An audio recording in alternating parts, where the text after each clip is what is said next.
আমার নাম মোহাম্মদ আব্দুল ওয়াজেদ। আমি 36তম বিসিএস প্রশাসন ক্যাডারের একজন কর্মকর্তা এবং পড়াশোনা করেছি বেগম রোকেয়া বিশ্ববিদ্যালয়ের ইংরেজি বিভাগে। সেখানে প্রথম ব্যাচ ছিলাম, নিজ জেলা রংপুর। এর আগে ইমিডিয়েট আগে আমি জেলা পরিষদের কার্যালয় বগুড়ায় আরডিসি এবং এলএও হিসেবে দায়িত্ব পালন করেছি। তো আমি শুরুতেই ধন্যবাদ দিতে চাই যে আজকের অফিসার্স ক্লাব থেকে যে আজকে যে আয়োজন, সে আয়োজনের পিছনে যারা কাজ করেছেন, ইউনো স্যার সহ সংশ্লিষ্ট যারা, বাইরে ঢুকতে গেট থেকে ঢুকতেই একটা চমৎকার পরিবেশ, লাইটিং করা থেকে শুরু করে এই চমৎকার ডেকোরেশন, যারা পিছনে কাজ করেছেন তাদের প্রতি বিশেষ কৃতজ্ঞতা।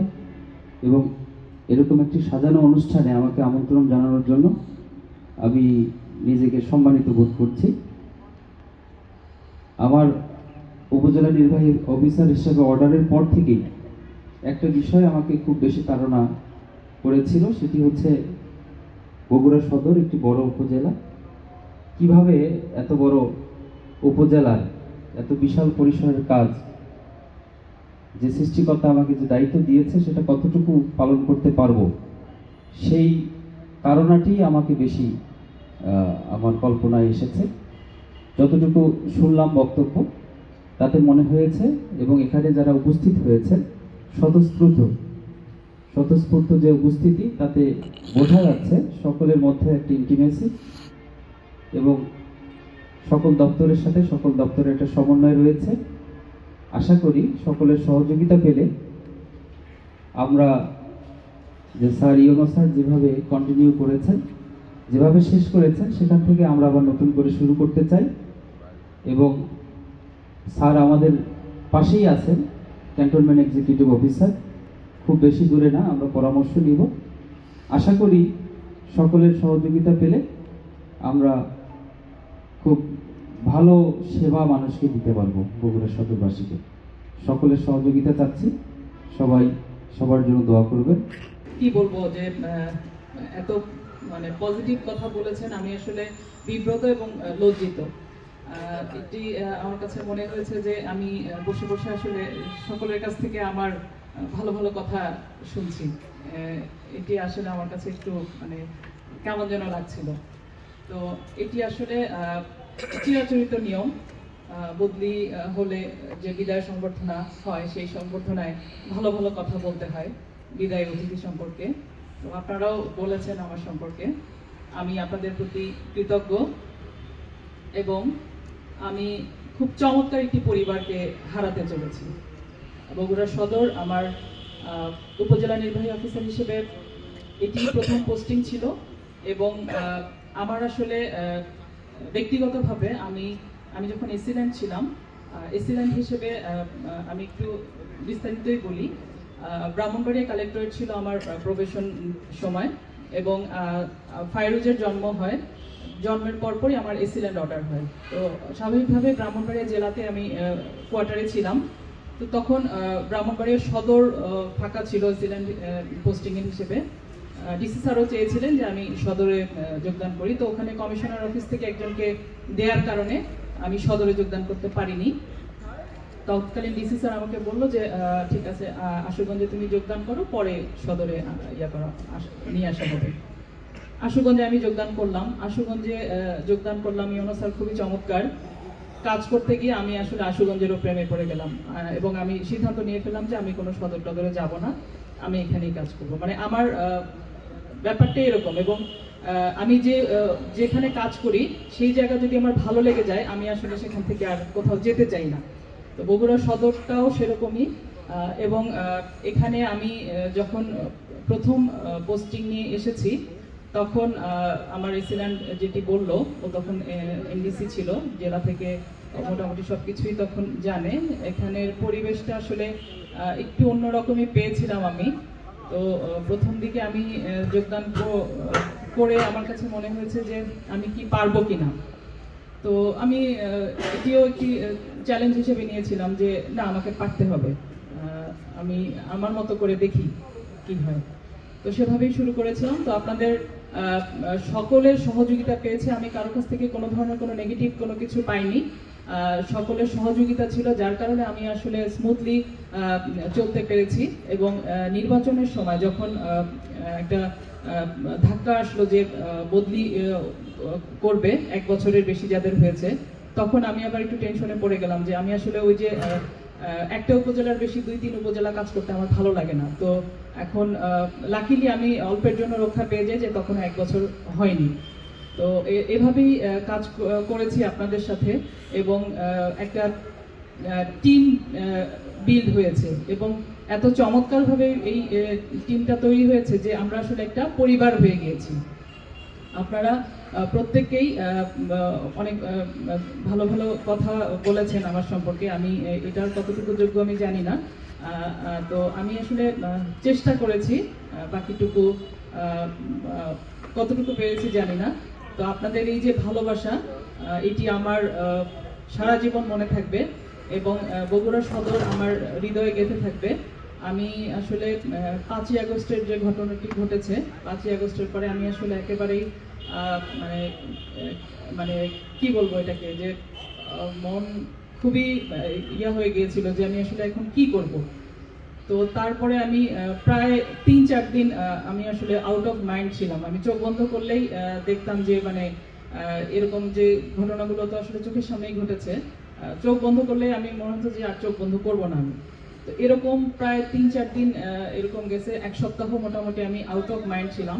এবং তারপরে আমি যেটি মনে মনে চিন্তা করলাম যে না, আমি আসলে এই উপজেলাকে যেভাবে আমি পেয়েছি, আমি তো চলে যাব কয়েকদিন পরে, কিন্তু চলে যাওয়ার আগে আমি যেভাবে হোক উপজেলাটাকে আগের মতো করব, এটা করতেই হবে আমার। এটা আসলে আপনারা সকলেই বলেছেন যে এটার প্রশংসা করেছেন, কিন্তু আমি আসলে একটু যেটা বলতে চাই সেটা হচ্ছে যে আমি আমার নিজের তাগিদ থেকে এটি করেছি। আমার কাছে মনে হতো যে আমি এরকম যাওয়ার মুহূর্তে যদি ভাঙচুর উপজেলাটা রেখে যেতাম, এটি আমার জন্য ডিসক্রেডিট, যে আমি একটা উপজেলায় কাজ করলাম প্রায় 2 বছর, আমি কিছুই করতে পারলাম না, শেষ পর্যন্ত এরকম ভাঙচুর উপজেলা এই হিসাবে রেখে যেতে হলো।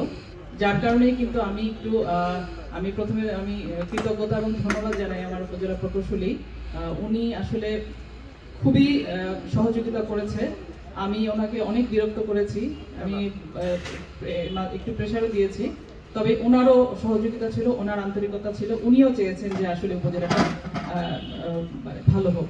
এবং আরো বেশি কৃতজ্ঞ আমার ইউনিয়ন পরিষদের বিভিন্ন চেয়ারম্যানবৃন্দ, ওনারা আমাকে অকুণ্ঠ সহযোগিতা করেছে বিভিন্নভাবে, আর্থিকভাবে, মেন্টালভাবে। এবং আমার যদি বলি, নিশিন্দারা চেয়ারম্যান সাহেব, সাবগ্রাম, তারপরে আমাদের এরুলিয়া এবং অন্যান্য চেয়ারম্যান সাহেবরা পরে এসেছেন।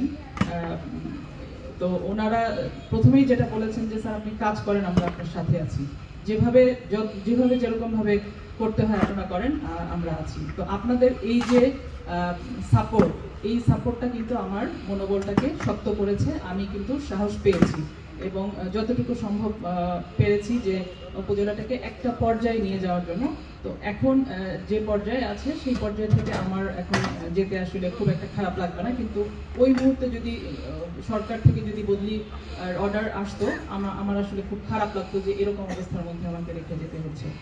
আমি আমাদের অফিসার যারা রয়েছেন, আমাদের সিনিয়র মৎস্য কর্মকর্তা জনাব মাসুদ রানা, উনি আমাদের সদর উপজেলা এখন নেই, উনি বদলি হয়েছেন, কিন্তু 5 তারিখের সময় উনি এখানে কর্মরত ছিলেন। এবং উনি এবং আমার উপজেলা মসজিদের যে ইমাম সাহেব, ওনাদের সাহসিকতার কথা না বললেই নয়।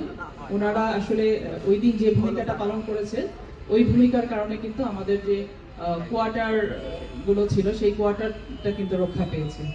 তো আপনাদের প্রতি কৃতজ্ঞতা। আমার অন্যান্য যে অফিসাররা রয়েছে, ওনারা প্রত্যেকেই খুবই মেধাবী কর্মকর্তা এবং বগুড়া সদরে আসলে যারা পোস্টেড হয় বা এখানে যারা আসেন, তারা দক্ষ কর্মকর্তা, মেধাবী কর্মকর্তা হন। কিন্তু ওনাদের সাথে আমার খুব চমৎকার একটা বন্ডিং ছিল এবং ওনারা সবসময় আমাকে সহযোগিতা করেছেন যে কোনো বিষয়ে, যে কোনোভাবে। আমি আপনাদের প্রতি কৃতজ্ঞ থাকবো। আমি নতুন উপজেলা নির্বাহী অফিসারকে বলবো যে আসলে উপজেলা ভূমি অফিসটার দিকে তুমি একটু নজর দিবে, কারণ ভূমি অফিসের কার্যক্রমটা সীমিত পরিসরে হলেও এই ভবনে শুরু করাটা খুবই জরুরি। আপাতত শুরু করলে আস্তে আস্তে হয়তো কাজ করা যাবে, না হলে একেবারেই পরিত্যক্ত অবস্থায় পড়ে আছে। এটি একটু ডিসি স্যারকে বলে তুমি একটু উদ্যোগ নিবে, এসএলএমকেও বলবো। আর ভূমি অফিসের যারা এখানে উপস্থিত হয়েছে বিভিন্ন ইউনিয়ন থেকে, আমাদের যে ইউনিয়ন ভূমি সহকারী কর্মকর্তা থেকে শুরু করে উপজেলা ভূমি অফিসের যারা রয়েছেন, সবার প্রতি আমার শুভকামনা থাকলো। আমার প্রতি দোয়া রাখবেন, এবং আমি যদি কখনো কোনো কটু কথা বা কোনো কিছু বলে থাকি সেটি মনে রাখবেন না, হয়তো কাজের প্রয়োজনে বলেছি, এটি অফিসিয়াল হিসেবেই নেবেন। সবার প্রতি শুভকামনা রইল। আর আমার এই যে অফিসারদের যে টিম, আমি আসলে খুব মিস করব, আপনাদেরকে খুব মিস করব। বিশেষ করে সমন্বয় সভায় আমরা একসাথে ভালো একটা সময় কাটতো আমাদের। সমন্বয় সভাটা আসলে ভালো লাগতো যে এখানে আমরা অফিসাররা একসাথে হতে পারতাম, পাশাপাশি আমাদের ইউনিয়ন পরিষদের চেয়ারম্যান বৃন্দরাও সহ একসাথে একটা ভালো কোঅর্ডিনেশন হতো। তো এই বিষয়ে আমাদের ফ্যামিলি প্ল্যানিং অফিসার আমাদের রানা ভাই ছিলেন, ওনার একটি কথা আমার খুব মনে লেগেছিল। সেটি 5 তারিখের পরে তো আমরা আসলে বসে অফিসই করতে পারছিলাম না, সেক্ষেত্রে আমরা মিটিং কোথায় করব, যার কারণে আমরা কিন্তু 1-2 মাস মিটিং করতে পারিনি। তো রানা ভাই একদিন আমাকে 2 মাস পরে একদিন ফোন করে আমাকে বললেন যে আপনি একটু মিটিং কল করেন, আমরা অফিসাররা একসাথে হতে চাই, অনেকদিন একসাথে হওয়া হচ্ছে না, আমরা খুব মিস করছি। তো ওনার এই কথাটা আমার খুব ভালো লেগেছে যে আসলে এই যে মিটিংয়ে আসা, এটা মিটিং বড় কথা না, কিন্তু আমরা অফিসাররা সবাই মিলে একসাথে হচ্ছি, কথা বলছি, এতে মানে ভাবের আদান প্রদান হচ্ছে, কমিউনিকেশন হচ্ছে, এই জিনিসটা উনি মিস করছেন এবং উনি নিজে থেকে বলছেন যেটা অ্যারেঞ্জ করেন, ভালো লেগেছিল। তো আমি খুব মিস করব আপনাদের এই পরিবারটিকে। আপনারা সবাই ভালো থাকবেন, আমার জন্য দোয়া করবেন। আমি তো আসলে বগুড়াতেই থাকছি আপনাদের সাথেই, বগুড়া ক্যান্টনমেন্টে, আপনারা জানেন আমার পোস্টিং হয়েছে বগুড়া ক্যান্টনমেন্টে। আপনাদের সবার দাওয়াত থাকলো, আমি অবশ্যই ইনভাইট করব, আমি আগে গিয়ে একটু সেট হয়ে নেই। আর আপনাদের জন্য আমি আমার ব্যক্তিগত ফোন নাম্বারটি দিয়ে যাব, আপনারা যে কোনো সময় যে কোনো প্রয়োজনে যোগাযোগ করবেন। আমি আমার এসিল্যান্ডের কথা একটু বলি। আমি আসলে এখানে আসার পরে 3 জন এসিল্যান্ডকে আমি পেয়েছি। তো প্রথম নাসিম ছিল, নাসিমকে খুব বেশি দিন পাইনি, আমি আসলে তখন নতুন যোগদান করেছিলাম। যোগদানের পরপর ওর অন্য জায়গায় পোস্টিং হয়ে যায়। এরপরে এসেছিল রায়হান খুব চমৎকারভাবে আমাকে সাপোর্ট দিয়েছিল। ওই সময় আসলে রায়হানের মতো অফিসার খুব প্রয়োজন ছিল ভূমি অফিসে। ওই সময় নির্বাচন এবং অন্যান্য অনেক বিষয়গুলো সে খুব চমৎকারভাবে হ্যান্ডেল করেছে। এবং এরপরে আমাদের মাঝে আরেকজন এসেছিল, ও অবশ্য খুব বেশি দিন থাকেনি, ও অন্যত্র গিয়েছে। এরপরেই এসেছে আমাদের বর্তমানে এসিলেন্ট পলাশ, ও ডিসি অফিসে এনডিসি হিসেবে ছিল। আমি যখন এখানে যোগদান করি তখন তাকে এনডিসি হিসেবে পেয়েছিলাম, তখন থেকেই দেখেছি চমৎকার ম্যানেজার ক্যাপাসিটি রয়েছে তার, এবং খুব সুন্দরভাবে ডিসি অফিসের এত প্রোগ্রাম সে নির্দ্বিধায় করে ফেলতো। মাঝে মাঝে দেখা যেত যে আমাদের আগের জেলা প্রশাসক স্যার হুটহাট করে প্রোগ্রাম দিতেন, এবং আমার তো যেতে হতো, সদরের ইউনো হিসেবে আমি থাকতাম সব প্রোগ্রামেই, এবং গিয়ে দেখতাম যে এত অল্প সময়ের মধ্যে এত চমৎকার আয়োজন করে ফেলেছে, এবং এটা এনডিসি নিজেই করেছে।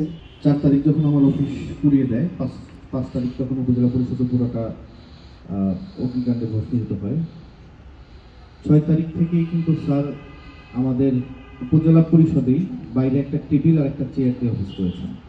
বিভিন্ন জায়গা থেকে ফোন আসছিল, এই সমস্যা হচ্ছে, ওই সমস্যা হচ্ছে, আইন শৃঙ্খলা পরিস্থিতি অবনতি হচ্ছে। স্যার ঠিক বাইরে একটা চেয়ার টেবিল দিয়ে আমাদের সকল কর্মকর্তাদের কথা শুনেছেন, এবং যারা সেবা প্রার্থী সকলের কথা শুনেছেন।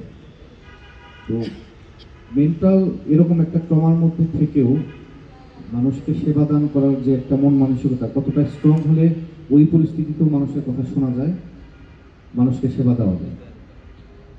আমি একজন উপজেলা পর্যায়ে একজন নবীন কর্মকর্তা হিসাবে কিন্তু আমি স্যারের কাছ থেকে সেই বিষয়টি শিখেছি যে আমার ভিতরে হয়তো অনেক কষ্ট থাকতে পারে, কিন্তু আমার যে দায়িত্ব, আমার যে কর্তব্য, সেটা যে কোনো মুহূর্তে যে কোনো পরিস্থিতিতে আমার করে যেতে হবে।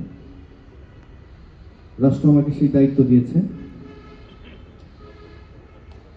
আমি আরো দুইটা কথা স্মরণ করতে চাই। এখানে আমাদের উপজেলা কৃষি কর্মকর্তা মহোদয় আছেন, উপজেলা সমাজসেবা অফিসার আছেন। তো সমাজসেবা অফিসার আজকেও সেই কথাটি বললেন যে তার মেয়ের কাছে আমাদের স্যার হচ্ছেন আইডল। তো একজনের কাছে আইডল হয়ে ওঠাটা আসলে এই 2 বছরের মধ্যে কতটুকু সামনে থেকে কতটুকু পজিটিভ থাকলে সে আইডল হয়ে উঠতে পারে। এবং একই কথা আমাদের উপজেলা কৃষি অফিসার মহোদয় ঠিক অন্যভাবে, যেমন তার এখান থেকে মনে হয় 2 জন কর্মকর্তা বা একজন কর্মকর্তা আমাদের প্রশাসন ক্যাডারে আসছেন, 43তম বিসিএস। তো আমি ওখানে উপস্থিত ছিলাম। স্যারকে সে বলছিল যে স্যার আমার এখানে একজন কর্মকর্তা আছে, সে 43তম বিসিএস প্রশাসন ক্যাডারে আসছে। তো ওনাদেরকে আমি প্রায়ই বলি যাতে স্যারের মতো হয়, মানে এই যে স্যারের মতো হওয়া বা স্যার একটা আইডল হয়ে ওঠা, এটা তার নিজের সততা, সাহসিকতা, দৃঢ়তা বলি, দক্ষতা, সবগুলোর একটা অপূর্ব সমন্বয় হলেই এই আইডল হয়ে ওঠা সম্ভব হয়।